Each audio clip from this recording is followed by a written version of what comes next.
It's Christopher Butler, CHRSTAPHER, Good morning. Morning.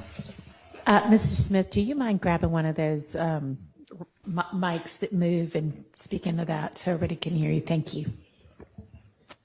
Is that better? Great, thanks. Lieutenant Butler, where are you employed? I'm with the City of Atlanta Police Department. And how long have you been employed with APD? A little over 14 years. And what unit are you currently assigned to? I'm currently assigned to Special Victims Unit. All right. As of March 2022, what unit were you assigned to? I was a sergeant with the homicide unit at that time. Okay. Can you tell the jury some of your what your role was and your responsibilities within the homicide unit? So I worked on evening watch, so our hours were 2 to midnight, and we would respond to any homicide, any kind of suspicious death, suicide. So anytime an officer would raise us, we'd respond out to that location.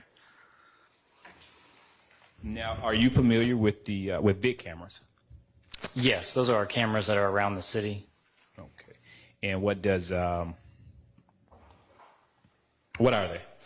So basically, the city has cameras around the city. Some of them they record all the time, and some of them are license plate readers, which we refer to as LPRs.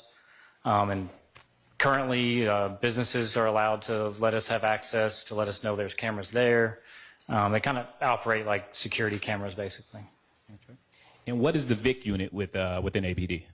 Our VIC unit's manned by sworn and civilians. It's a video integration center, so we have people up there 24 hours a day monitoring the cameras. So if a crime occurs, we can radio to them and they can start looking into it off scene while we're handling the scene. Now, are you familiar with GDOT cameras? GDOT, that's our Georgia Department of Transportation cameras. So through our VIC unit, we have access to their cameras as well. And those usually monitor the highways. Now, can you tell the jury how GDOT cameras operate? So they're different than ours. Ours are live stream and they record. GDOT cameras don't record. So like when you're watching the news and you're seeing the traffic ebb and flow, GDOT, they just keep going. They don't record, so we can't go back and ask for a recording. They're just live stream. Okay. Now, is the VIC unit able to look at an integrated map and tell which cameras are working? Yes. So the way it works, it's kind of, we just have a program. And it kind of works like Google Earth and Google Maps. You can zoom in and out. And when we zoom out or zoom in, it narrows down on that and tells us what cameras are there. So whether it's ours or a school or if it's a GDOT camera, it'll tell us what cameras are there and if they're working or not. Okay. And if it's a GDOT camera, it tells you it's in real time, correct? Correct. Okay. Now, in your role, is it routine to look at these VIC cameras? Yeah, typically anytime a call would come up, depending on the location, an officer would respond to the scene and raise us on radio. So before we would respond, I would typically, given the type of crime, if it's on a street or a parking lot location, I'd try to pull up and see if we had any cameras in the area. Now, is there any kind of correlation between the VIC cameras, the LPR cameras, and the GDOT cameras?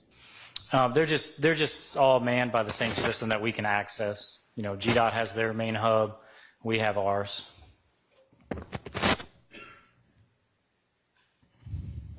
And you mentioned LPR system. Can you tell the jury what LPR is?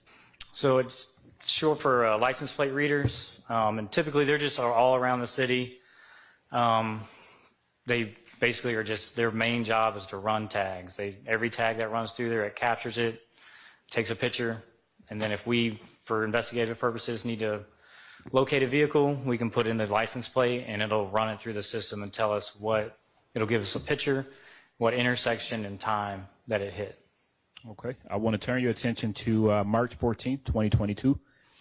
Did you assist in the investigation of a murder at Windsor Street and I-20? Yes, I was on duty at that time. Okay. And tell the jury what you did.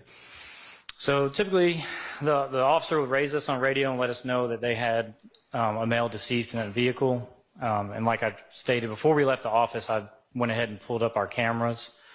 And we were able to locate that GDOT had a camera that was pointing at 20 in Windsor, so I-20 in Windsor. And it captured that intersection where the crime scene was. And at that time, the camera was actually frozen. So before I left the office, I took a screenshot of it just for preservation because I didn't know if the camera was going to come back on. And then we would respond to the scene. So myself and other detectives would respond out to the scene, and typically we'd task them out with different responsibilities, whether it's evidence collection, speaking with witnesses. And then I'd kind of just oversee all that and coordinate with crime scene and the medical examiner and notifying other people. I'm now going to go ahead and publish what's already been admitted as States 64, Victor, Victor.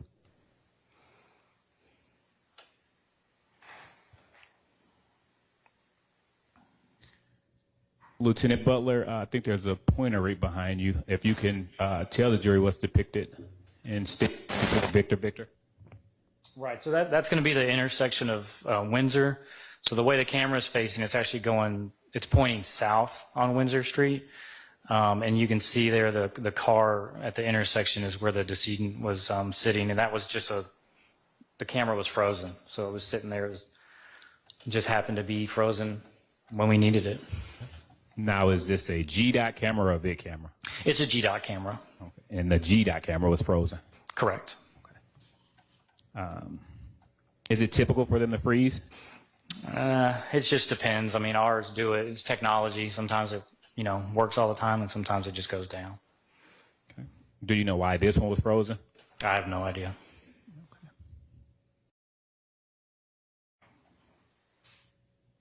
Okay. And what else did you do?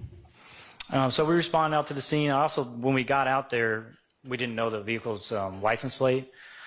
So after processing the scene and coordinating with ID or crime scene technicians, we go back to the office, and I took the vehicle's tag and ran it through our license plate readers just to find out where they've been traveling.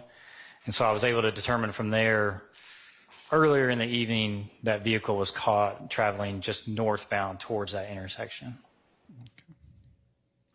Permission to approach, Your Honor? You may.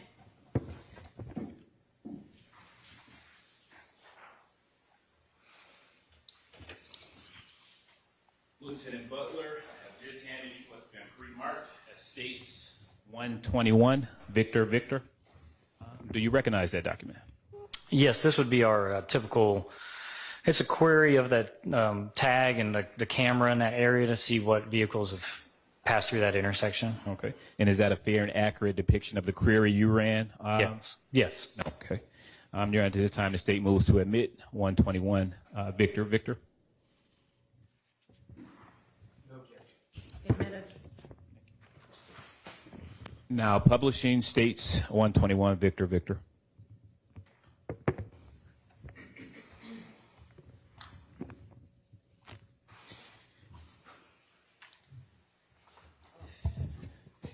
Okay.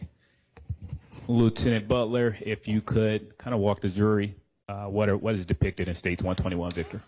So basically, it's showing that I was the user and performed a query for the LPR, the license plate reader, at Windsor and Richardson. And so what it does is it just gives me a list of every car that went through that intersection. And towards the bottom there, you can see the license plate RKM 9343, which was the vehicle the decedent was in. And it had actually hit Windsor at Richardson, which is just south of Windsor and I-20. And what time was that? That was at 9:24 and 7 seconds p.m. Now, did you prepare a report in this case, Lieutenant Butler? I'm sorry? Did you prepare a report in this case? No, I did not.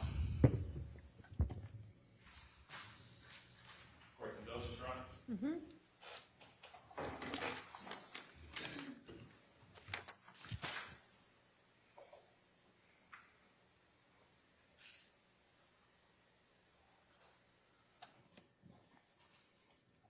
Yes. Lieutenant Butler, was that the only image from State 64V? Was that the only image that froze that night? Yes. Okay. Nothing further at this time, Your Honor. Any questions from the defense? Lieutenant Sergeant or Lieutenant? Lieutenant now. Lieutenant. Good morning. My name is Max Schardt. I represent Shannon Stillwell. Okay. Just briefly, when you were in the office before going to the scene on March 14, 2022, it sounded like you began your work in the office. Correct. Okay.